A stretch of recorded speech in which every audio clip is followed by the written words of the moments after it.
From the Library of Congress in Washington, D.C.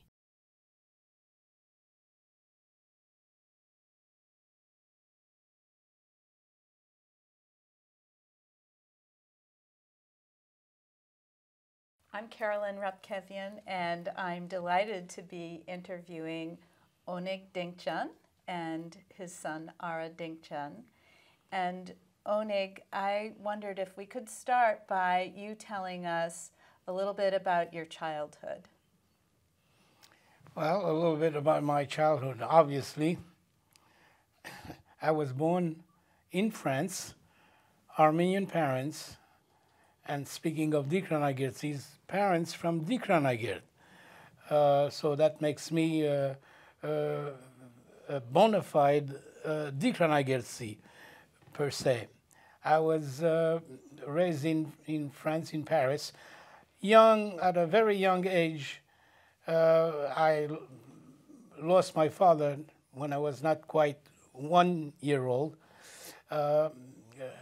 They had, of course, emigrated from Diyarbakir, Turkey, to France.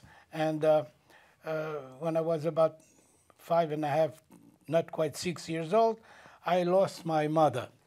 Her name was Zora. As a matter of fact, one of the songs that we made tonight, I dedicated that song to her, which I wrote the lyrics. But that's not what it is. When I lost my mother, then I was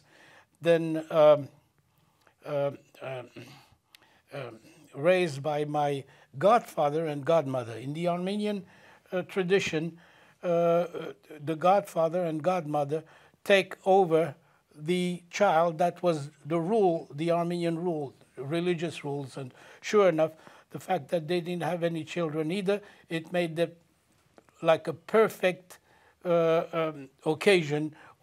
Occasion might not be the word, but from that time on, I was raised with the Dinkjian, and that's where my name is. Originally, from my real parents, my name was Milian. Milian. Grew up with them until 1946, when we came to America, right after the Second World War. Very quickly, I started being interested in singing, it seems, going to Armenian school on Thursdays, because in France we did not have French school on Thursdays, like we don't have it here on Saturdays here in America.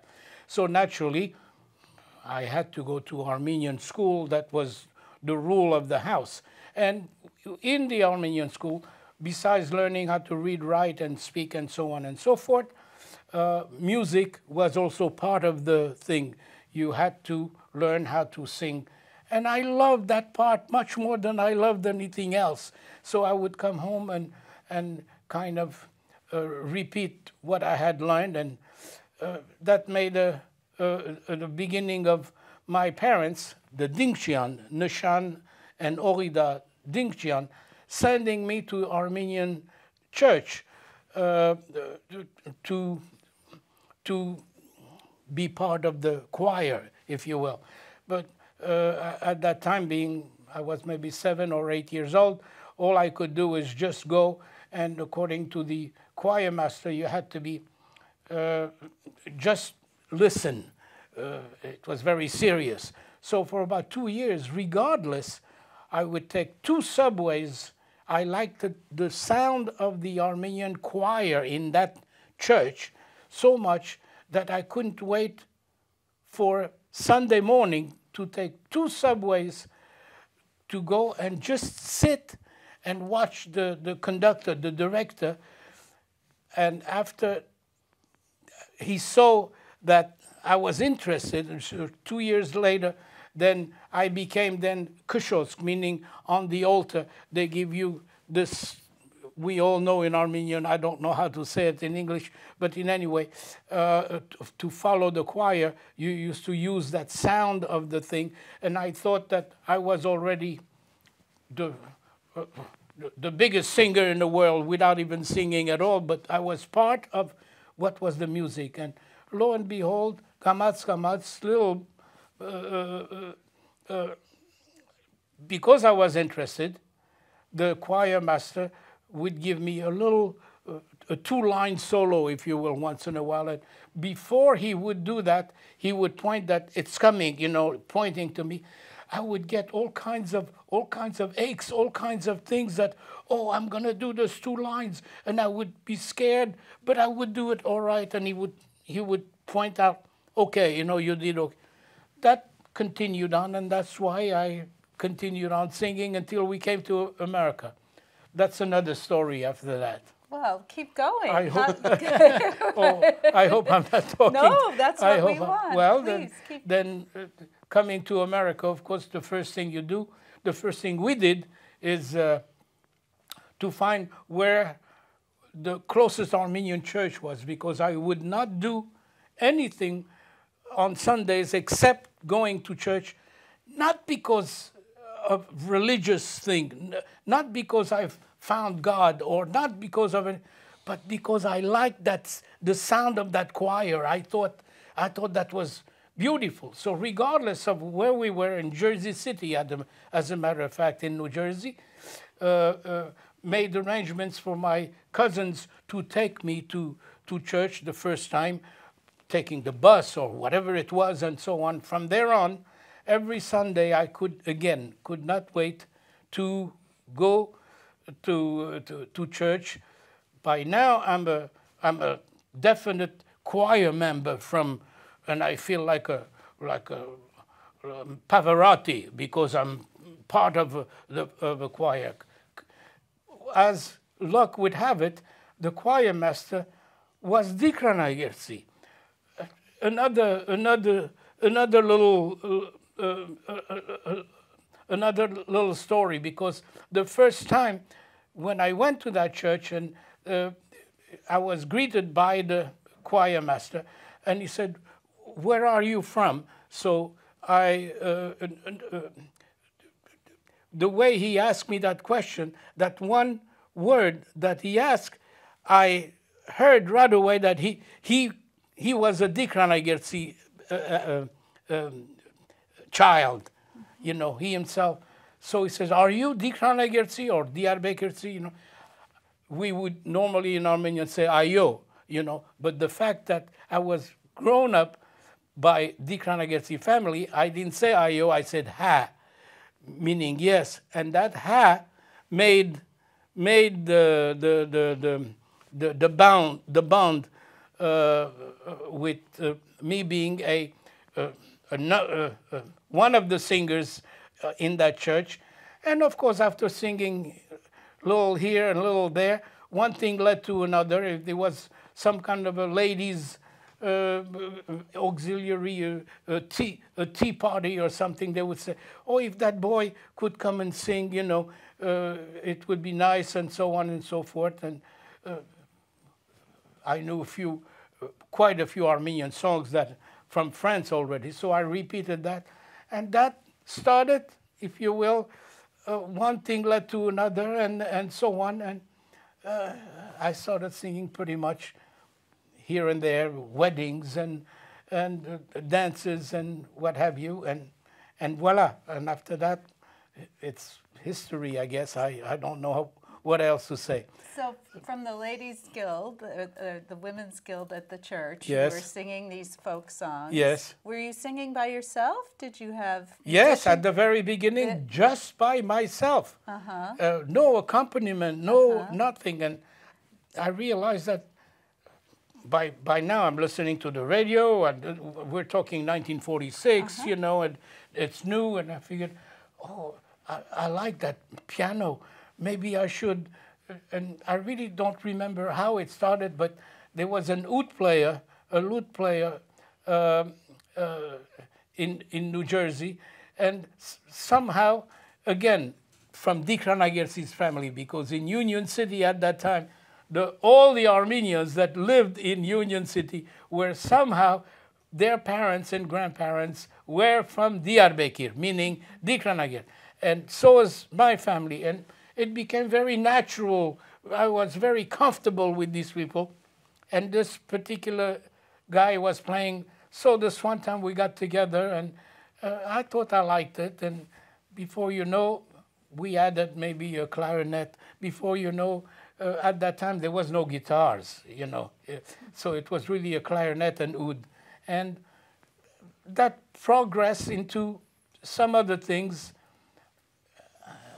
I don't know anymore, but I think. So you started playing at maybe picnics and dances? Absolutely, yes, of course, at picnics and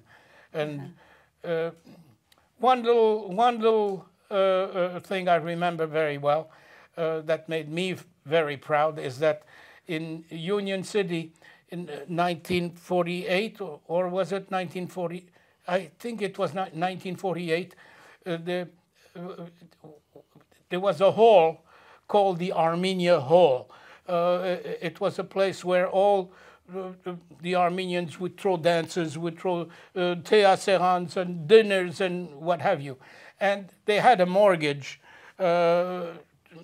naturally, and they were paying every month. And this particular time, there was a big get-together, and they were going to burn the mortgage.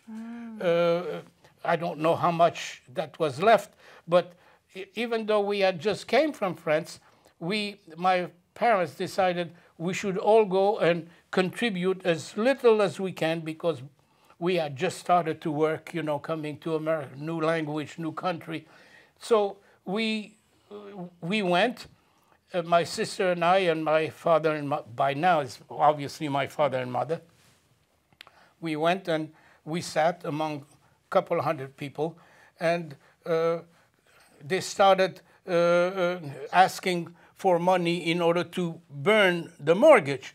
And there was this one gentleman, his name was Turpan Dinkjian, short for Turpan. He was a businessman. He was pretty successful at that time. Somehow he had probably heard that I was singing here and there and so on, without knowing my name. And we were sitting we're pretty much in the back of the hall, and he pointed out when it came for him to give a donation and what have you, he pointed to our table and he said, if that young boy, by now I'm 17 or 18 years old, if that young boy will sing a song or two or whatever it was, I will burn the mortgage, meaning he'll pay for the rest of the mortgage. My father sitting next to me gave me a big thing on the side, said, get up, you know, Eli, you know. By now, I swear to you, I'm almost dying inside, because I was the only one pointing in that area, and especially when my father says, get up, you know. So, wouldn't you know, whether I wanted or not, you listen to your father, that's number one. And so I got up and I sang whatever I sang. That day was one of the big days in my life, because he wrote a check for the remaining of the mortgage. Wow. Whether it was a smaller amount left or a large amount left, but they gave him the biggest standing ovation when he paid for that. And of course, I was told later that, you see, because you sang, we paid for the Armenian Hall. Mm. That was one of the nice big day in my life. I think that's enough for me to tell you, but I took enough of your time. No, of course we want to hear a little bit more. I heard that you played at the New York World's Fair. Tell us about that. Oh my goodness! Yeah, well, that's another thing. But that wasn't just it was part of a whole group, and I was very fortunate to be part of that in the New York World's Fair. Not only I, but at that time, my son Ara, being a young boy, he also was part of it. And at that time, he wasn't playing the oud, but he played the drum, the dumbag, if I'm not thing. And we did a pretty nice job at the New York World's Fair. That's correct. Yes. Tell me more about the folk music that you sing. Is it something that you said you heard some of it growing up, but I also think that you've added some of your own lyrics and different decades. I think you've had different styles in your music. Yeah, I do. As I said, I grew up in Paris, France, from Dikranagertsi parents, both sides, from my real parents and my adopted parents. It seems that at one time, all our friends, all our people that were visiting us, or if we were visiting, they were all Dikranagertsis. And at one time I thought that all Armenians, you know, because we did not so much associate, but the fact that they all came and you always you get together, it seems, I thought that everyone was Dikranagertsi. Now, having said that, when we used to have company, misafir, you know, after the greetings, the coffee, and whatever it was, they used to start singing, they themselves, our parents and their friends. And the fact that I loved hearing music, my job also, part of it, we had a phonograph thing that my job was to wind the thing in order for the... So music was there. And all the songs that they sang was from Diyarbakir. Naturally, some of them just came about 15, 20, or 30 years ago, so it was new to them. All those songs that I used to, many of the songs that I'm either doing now or fixing them now and so on, where the root came from that time.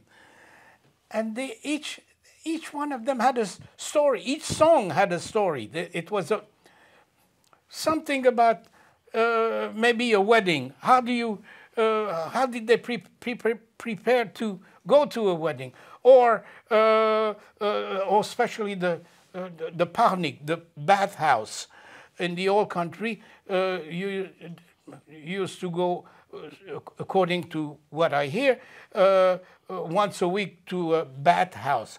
In Turkish, the name would have been hamam. That was the name of the bathhouse. And there was always stories about the bathhouse. Some funny, some folklore and what have you.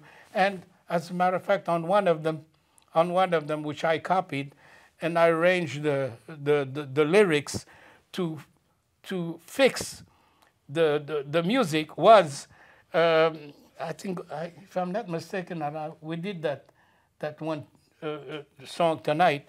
The story about going to the bathhouse.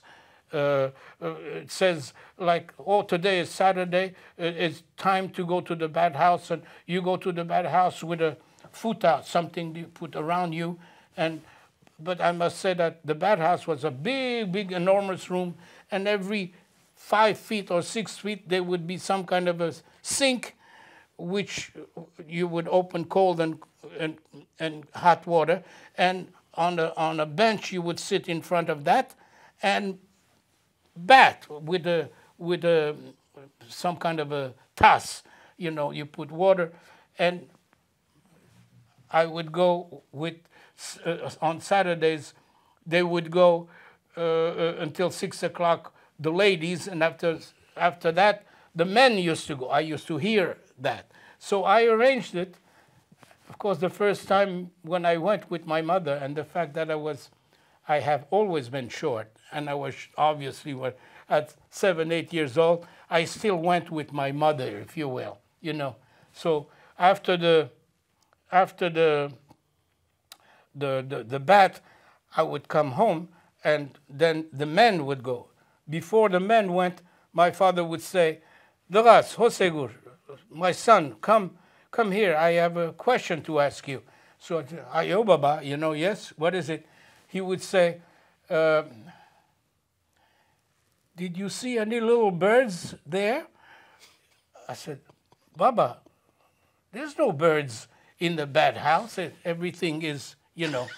So, I mean, this is true story, I want you to know, and it is in the lyrics in my in my song. I would say, no, Baba, everything is closed there. It's indoor. There's no birds. He said, Doras, my son, vir mia, don't look up. Look down a little bit. I know you guys are laughing, but this is true story. And of course, my mother then right there would say, Nushan, don't say things like that too. He's a young boy, you know. Oh, he's gonna grow. He's gonna know this kind of thing. I think I loved it so much that years later, and I'm talking about 40, 50 years later, when I was doing a CD of Dikranagir, that came to my mind, and I arranged the lyrics to fit that story. And that's one of the things there where I said, don't look up, look down for the little bird. And I keep on saying that my mother says, close your eyes, don't look there. Amote, you know, it's a shame, you shouldn't look there. And then from now on, you're coming to this bat with your father. That's all in the lyrics, but that's part of Diyarbakir. This is what our ancestors came from, and it was very normal. That's not something unusual. That was part of it, which I tried by putting it on a CD like this to keep forever, because after I think my generation, there aren't too many that are left with the interest of the old dialect. We assimilate too fast and too easy in a free country like we are, and thank the Lord we are here. But I feel that I'm one of the ones that try to keep as much as possible the dialect, and this will stay in the Congress in the files, which I guess I'm pretty happy and okay. I think. Sing us one line of the language so we can hear the Dikranagirtsi words. Can you say something or sing a line? I put singing. I would maybe say a few things with the Dikranagirtsi accent, you know, yes. more than singing, okay. You know. But for instance, Hala inch chosis, it's completely different from. I won't say pure Armenian, because, for instance, I just said Hala inch chosis. In Armenian, we would say, oh, so inch beses. It's completely. Hala inch chosis. Oh, chimkina, you know. En qadar gut savayesi, javir sinans, vodki elire, qaburgasi degen elire. En qadar gut sava, doctor eguseke sor hab mi ar. Herzi genoeg menkenis, ware genoeg gemens, shad hankis menernas. That's all Dikranagirtsi par. If you are not, you probably will not understand it as much. Yeah, I only understood a couple of words. A couple of words, right. But to us, it's the normal saying, you know. Thank you. That's great. Well, I'm going to come back to you, but okay. Ara, I want to ask you about growing up with your father and music in the household, and you must have heard music from the time you were born, of course, and how did you come to follow in music then? Before I answer your question, I just need to get a couple of things on the record. Sure. Based on what my father has already told you. First of all, his father's name was Garabet Milian.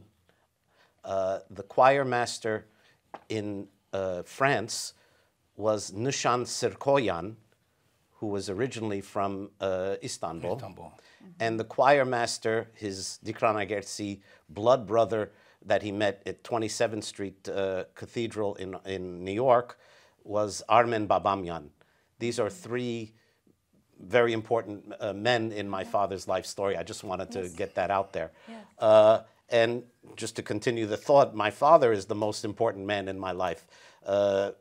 Just as you described, I grew up in a musical family, music was just part of life, and it was church on Sunday, and it was weddings, dances, and picnics on Saturday, and during the week when they would have their friends over, it was members of not only the choir, but they had back then choruses, Armenian choruses, that they volunteered, went to rehearsals every week, and gave annual concerts.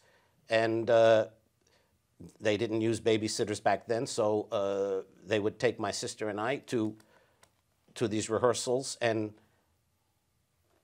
without realizing it, we were hearing and learning the foundation of Armenian folk and liturgical and classical music just because we were around them and they were at these rehearsals.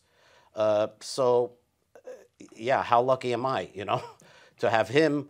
I mean, they never forced it on me, but like him, I was just drawn to it. I don't think he chose it. I don't think I chose it. Mm-hmm, mm-hmm. Did I hear once a story that you learned more about your birth parents and music? Was your mother a singer? It's actually an astonishing story, and I thank you for asking about it.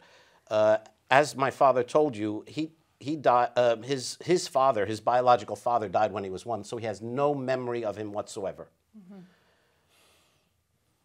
We have one picture of Garabet Milyan. He remembers almost nothing about his mother other than she would sing lullabies to him for him to fall asleep. And indeed, the first song that he sang, he wrote of that memory of my mother singing lullabies to me for me to sleep. That's all he remembers of his mother. So as anybody would feel, any bit of information about your ancestors, especially somebody as close as your mother or father, would be precious, even if it was, well, your father wore a hat on an angle, or your mother walked like this, or any bit of information would be precious to us. We were doing a concert in France. I was about 20 years old, so he was maybe 35 or something like that. And an old lady came up to my father and said, "I knew your biological parents. They were my friends." And we were like shocked. And she said, "Would you like to come over for breakfast and I'll tell you whatever I remember?" Well, so we canceled anything that we had the next day and we went there. And as is often the case, I'm kind of just stepping back because this is a big moment for my father, but I'm getting to witness this. And she said to my father, "Oh, your mother Zora had a beautiful voice. You had no money." Actually, the shack they were living in, if I'm not mistaken, had dirt floor. So when we say poor, the true meaning of poor, but her friends and neighbors would come over and say, "Just sing, we'll make the coffee, we'll take it. You just sing." So those songs are the thing in my father's head and in his memory.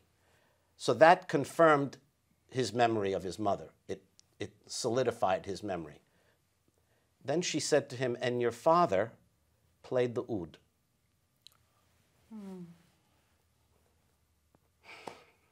Yeah. Okay. Sorry. You know, I'm sorry. I'm born in America. I'm raised on the Beatles. Why am I playing the oud? It's not going to get you girls or money. I didn't know why. But that moment, I'm so sorry. It taught me that your identity, your ancestors are in you. It doesn't matter where you're born. If you follow what you feel, there's a truth to that. I may have lived and died and never known that bit of information, but it solidified what I was feeling. And this is the lesson that I've tried to teach my kids. Don't question.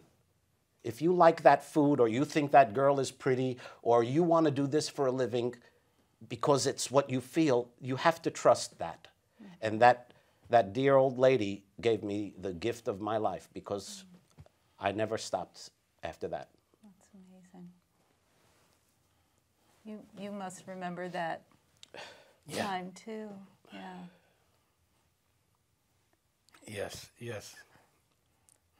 I can't add much more to this right now, but that's a true story. Yeah. You've also been to Dikranagirt in more recent years. Tell us a little bit more about that, about playing or singing or just meeting people. I'm sure Ara will will explain it much better than me. Go ahead, Ara. Well, here's the story. My dad makes. I need a tissue. I'm sorry. If anybody has a tissue, I'm sorry. Oh, you have something, Dad? I do. Thank you. I got it. Thank you. Thank you. Okay. Okay. So, my dad makes recordings here, and the amazing thing is you have no idea what happens with those recordings, how far they travel, who they reach. We're making recordings in New Jersey. There's no distribution. There's no big record companies. We're making them on our own. Those recordings and then the cassette copy and then a copy of a copy, it goes all over the world. And it went as far as Turkey. And they discovered what they thought was an extinct dinosaur. There is Armenian Dikranagirt dialect songs that are still being performed. They had no idea about that. And I'm talking about the Armenian community as well as the Turks and Kurds there. And there was a cassette that they have. They have told us this, that it just said Diyarbakir. They wrote on it because they heard the music and that's how they identified it correctly. Not even knowing the name of the singer or who is it and when is it, and that copy was made hundreds of times. This is what we were told. When they discovered that not only that's this guy in America, but that he's still alive and he's still singing, they immediately reached out to us and said, would you come to Dikranagirt and dramatically bring the songs that have been in exile back to where they were born. I mean, that's pretty heavy. I don't know. I mean, he did it. He did it. He sang Hele Hele in front of 3,000 people in Dikranagirt, none of whom are Armenian, none of whom understood one word, but knew and felt the melody. Yeah, they connected. They know that melody because it's sung in several languages.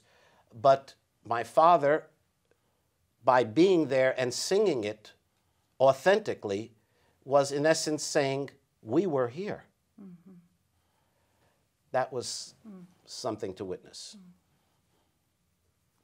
You were also talking earlier about how amazing it is to be in America and having this music and other parts of our culture survive because people intentionally tried to keep it. Can you talk a little bit more about that? Yeah, I think people who have immigrated from other countries have a sense of what this country is about more than, let's say, those of us like myself who were born here. My parents have made me appreciate my country even more than others.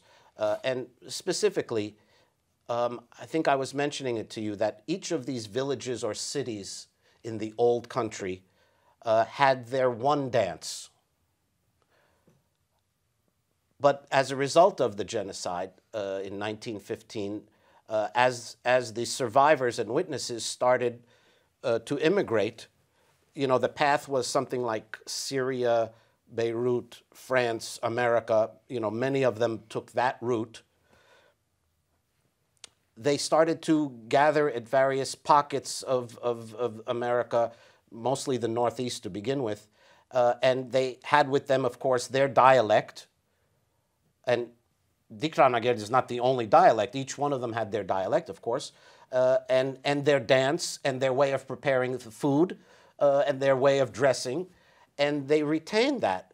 But what happened is in this country is they started to learn all of those dialects and dances together because they gathered together at dances and weddings and for the first time started learning each other's dance. And it wasn't until Armenians and Turks from Turkey came to visit a dance that we gave, they're the ones who shined a light on the dramatic event that was taking place. This is the only place in the world where in one evening you can see 15 different folk dances and everybody knows them, no matter where their ancestors are from. So in essence, and I said it on stage today, people like my father and the immigrants inadvertently kept alive their culture because they were welcomed by this country. You're free to go to your church or to speak your language or what have you, and they kept it alive. I know my father and his likes never did it with any intention. And just now, I'm glad my father has lived long enough to have people tell him, do you realize what you did? And he's just now starting to say, wow, I didn't realize it. I'm glad, right. I'm glad you're realizing it. You're right, Ara.